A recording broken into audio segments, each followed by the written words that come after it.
Hola, en este vídeo vamos a ver cómo gestionar las restricciones de acceso a cualquier recurso o actividad dentro de un curso del campus virtual de la Universidad de Cádiz. Estas restricciones de acceso limitan el acceso de los usuarios a estos elementos según los parámetros que se definan. Podremos definir restricciones para cualquier elemento, recurso o actividad que tengamos dentro de nuestro curso. En este caso vamos a editar los ajustes de esta sala de reuniones de VBlue Button y vamos a definir o vamos a trabajar con la gestión de estas restricciones. Tenemos que bajar hasta el último grupo de parámetros y las tenemos aquí. Ahora mismo no hay ninguna y las restricciones que podemos añadir son restricciones de fecha, restricciones de calificación, de grupo, de agrupamiento, de perfil de usuario o un conjunto de todas las anteriores. Una restricción de fecha define la fecha en la que se podrá entrar en ese elemento.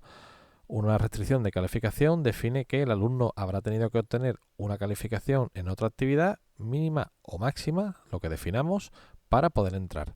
Si es de grupo, el alumno tiene que pertenecer al grupo que se exige para poder entrar. Lo mismo ocurre con agrupamiento y también podremos definir alguna restricción sobre los datos que componen el perfil de usuario. ¿Cuántas restricciones puedo añadir a cada elemento? Pues todas las que quiera. 1, 2, 3, 4, las que yo quiera.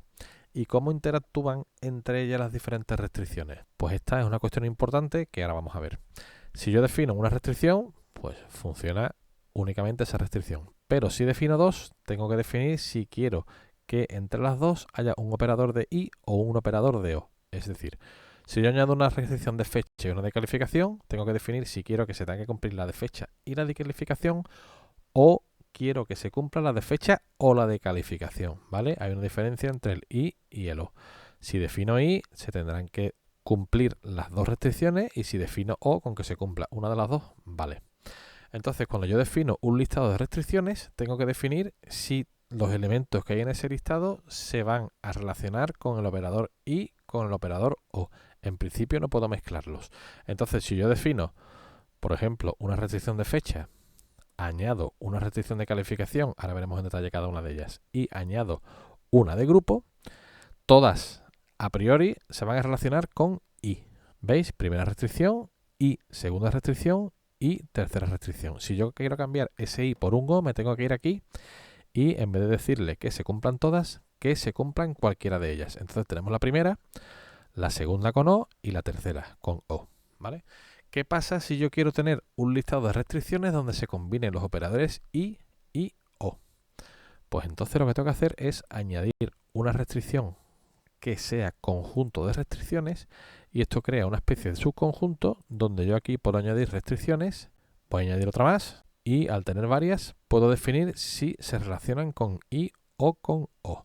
Entonces esta es la forma que tengo yo de poner todas las restricciones que quiera, relacionarlas con i o con o y eso lo hago utilizando pues el grupo de restricciones. Esto, que puede parecer un poco complejo al principio, no tiene ninguna historia. Es muy fácil de gestionar y en cuanto lo hagáis dos veces, no tiene más complicación. Eso sí, no es conveniente poner una lógica de funcionamiento muy complicada al crear las restricciones porque luego es complicado saber cómo va a terminar de funcionar la tabla de verdad que genera este conjunto de elementos que interactúan entre ellos con operadores i y con operadores o y más si tenemos subgrupos, ¿vale? Entonces, aunque tenemos la opción y la podríamos usar en un momento dado, es conveniente no complicarse la vida poniendo unas restricciones muy complicadas. Vamos a ver ahora, vamos a eliminar las restricciones que hemos puesto y vamos a ver cómo funcionaría pues cada una de ellas por separado. Así las eliminamos y vamos a añadir una restricción de fecha. Entonces lo primero que tenemos que decir es que el alumno deberá o no deberá cumplir. O sea que podemos exigir que lo cumpla o que no lo cumpla para poder entrar. Le decimos que la debe de cumplir y definimos una fecha hasta el 31 de octubre. Esto quiere decir que el alumno podrá entrar hasta que sea 31 de octubre. Este elemento que tenemos aquí lo que hace es que si el alumno no cumple la restricción completa y no puede entrar a este elemento, si el ojo está activo va a poder ver porque no puede entrar. Pero si el ojo está tapado, invisible, el alumno no puede entrar en este elemento y además no sabe por qué.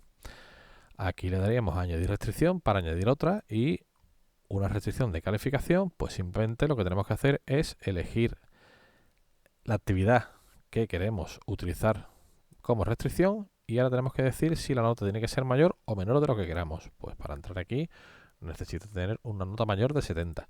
Ya tenemos definidas dos restricciones y están operando con un O. Lo podemos cambiarlo en cualquier momento por un I, ¿vale? Esta sería la forma de ir completando las restricciones. Si le doy otra vez, puedo definir una restricción de grupo y tendré que elegir pues cuál es el grupo del que sus alumnos podrán entrar en esta actividad o recurso del que estoy definiendo las restricciones. Si le doy restricción, puedo hacer lo mismo con un agrupamiento, seleccionar el agrupamiento del cual los alumnos podrán entrar a este elemento, y la última que nos queda es la restricción de perfil de usuario. Tenemos que elegir un dato del perfil de usuario, por ejemplo, el departamento, y decirle que cuál va a ser el comparador. Por ejemplo, contiene. Entonces, con esta restricción solo podrán entrar en este elemento los alumnos que tengan un perfil cuyo dato departamento contenga la palabra informática. Bueno, pues aquí tenemos un conjunto de restricciones definidas que, bueno, realmente no tiene mucho sentido porque es un ejemplo, ¿no? Pero como veis, lo podemos complicar todo lo que queramos y podemos afinarlo todo lo que queramos. Y esto, que parece que no sirve para nada, es muy útil, por ejemplo, si queremos definir un flujo de trabajo en nuestro curso. Si queremos, por ejemplo, que recursos y actividades se vayan abriendo mientras que el alumno va avanzando en el curso, va aprobando cosas, pues podemos definir unas restricciones de acceso por calificación y a medida que el alumno va superando unas actividades podrá ir accediendo a otros recursos y actividades. También podemos organizar, por ejemplo, actividades a las que solo puedan acceder los alumnos de un grupo y no los de otro grupo, y así separar un poco el trabajo, ¿no? Entonces, esto es una herramienta muy potente que, como os he dicho, os recomiendo que no la utilicéis al máximo de complejidad que da, porque si ponéis muchas restricciones y además combinándolas con grupos, con I o con O, es difícil saber cómo va a funcionar la tabla de verdad que genera tanta restricción, ¿vale? Podéis utilizarlo en los modos más sencillos, con una o dos restricciones, y su utilidad es mucha. Habrá muchos casos en los que os sea muy útil utilizarla e insisto, una vez que lo utilicéis 2 veces vais a ver que no tiene ninguna complejidad. Bueno, pues nada más, un saludo.